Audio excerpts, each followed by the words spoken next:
et ici aussi, je profite à rappeler. À quel moment on dit qu'un pays, c'est un pays musulman? À quel moment on dit qu'un pays, c'est pas un pays musulman? Là aussi, les gens s'embrouillent.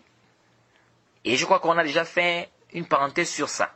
Mais on va quand même revenir pour que les gens aient une idée globale. Parce qu'aujourd'hui, qu'est-ce que les gens vous disent? Vous entendez des gens qui disent un pays musulman, c'est un pays où on applique la charia. Et ils veulent par charia, c'est-à-dire les peines. Là, on applique les peines. C'est-à-dire, si quelqu'un a volé, on coupe sa main. Si quelqu'un a fait la fornication, on le fouette. Si quelqu'un a fait l'adultère, on lapide. Si quelqu'un a bu le vin, voilà. Ils disent, si on applique les sentences là, ça c'est un pays musulman. Donc un pays où on n'applique pas ça, c'est un pays de koufr. Disons là, khata. C'est pourquoi quand on a posé la question au Cheikh Ibn Uthaymin, dans son Sharh de Sahih al-Bukhari, on lui a demandé que, mais, il y a des gens qui disent qu'un pays musulman, c'est un pays où on applique la charia. Donc, la charia ici, ils veulent par là les sentences, donc les peines. On a déjà dit que la charia, c'est tout l'islam. Mais, on a posé la question au Cheikh Ibn Uthaymin, qu'est-ce qu'il a dit? Ils disent donc, on lui a dit non, mais, il y a des gens qui disent qu'un pays musulman, c'est un pays où on fait ça, et un pays où on n'applique pas la charia, c'est-à-dire on n'applique pas ces peines-là, c'est pas un pays musulman. Cheikh Uthaymin a dit, haza jahl. Il dit, haza jahlun. Ça, c'est l'ignorance. Le Cheikh Ibn Uthaymin, il dit ça, c'est l'ignorance. Et effectivement. Parce que même avec cette parole, ça veut dire qu'il n'y a aucun pays musulman sur cette terre, sauf peut-être l'Arabie Saoudite. C'est l'Arabie Saoudite qui est le seul pays, hasba ilmi, de ce que moi je sais, c'est le seul pays où on applique au moins ces peines-là. Que celui qui a volé, on coupe la main, celui qui a fait l'adultère, etc. Shar'an. C'est la législation islamique. Sinon, tout le reste des pays là, donc c'est des pays du koufr alors. Ça, c'est une erreur. Arju an tantabihu. Un pays musulman, je demande votre attention ici. Un pays musulman, c'est un pays qui réunit deux choses essentielles. Si les deux choses sont réunies, c'est un pays musulman. Ou si l'une des choses que je vais citer là est réunie, c'est un pays musulman. Elle existe, c'est un pays musulman. Premièrement, on regarde les principes de l'islam. Si les principes de l'islam sont dominants dans ce pays, c'est un pays musulman. Et je veux par principe islamique, pas seulement ce qui a un rapport avec les peines, non. L'azan, la prière, on peut pratiquer la prière du Jumu'ah, on peut pratiquer la prière de la fête, Salatul Eid.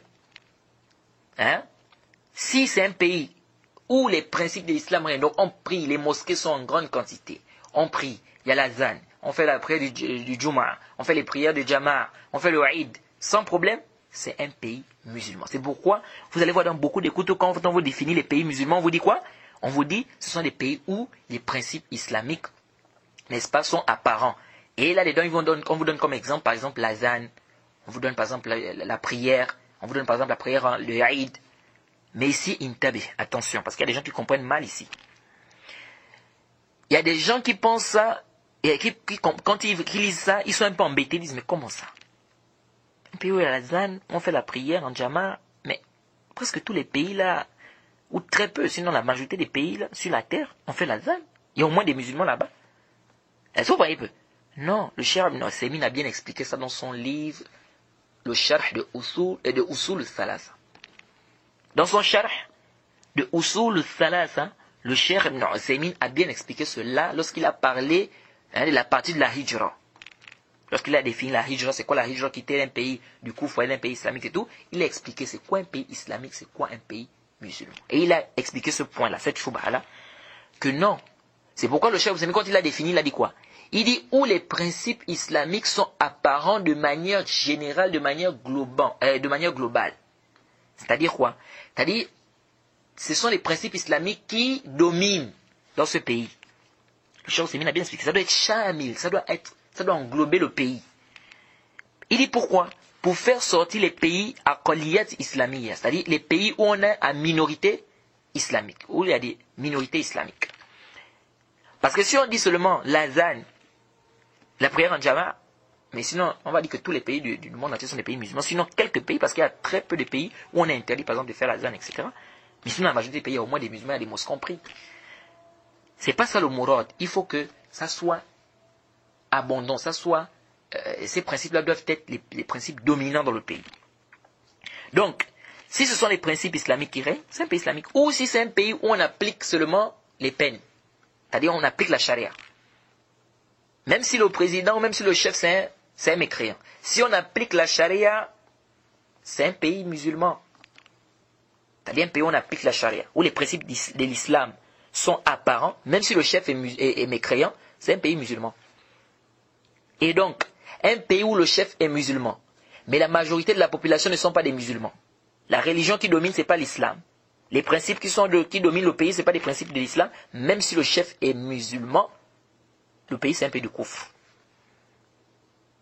Même si le chef est musulman, le pays, c'est un pays de koufr. C'est pourquoi Cheikh Hassem Temia, il a pris l'exemple de, par exemple, Najashi, en Abyssinie. C'était un musulman, mais il était dans un pays de quoi? Pays de koufr. Pourquoi? Parce que c'était les principes du koufr qui régnaient, qui dominaient. C'est la religion du koufr qui domine. Donc ça, c'est deux principes. On regarde les principes de l'islam. Quels sont les principes qui dominent? Donc quand on voit par principe, déjà vous voyez quelle est la religion qui domine en fait. C'est la religion de l'islam ou c'est la religion des koufars? Jade. Donc ça c'est premier point. Et on regarde aussi, est-ce qu'on applique la charia? Ou bien, pour en un mot, est-ce que la majorité des gens sont des musulmans? Est-ce que vous suivez? Donc on a deux choses.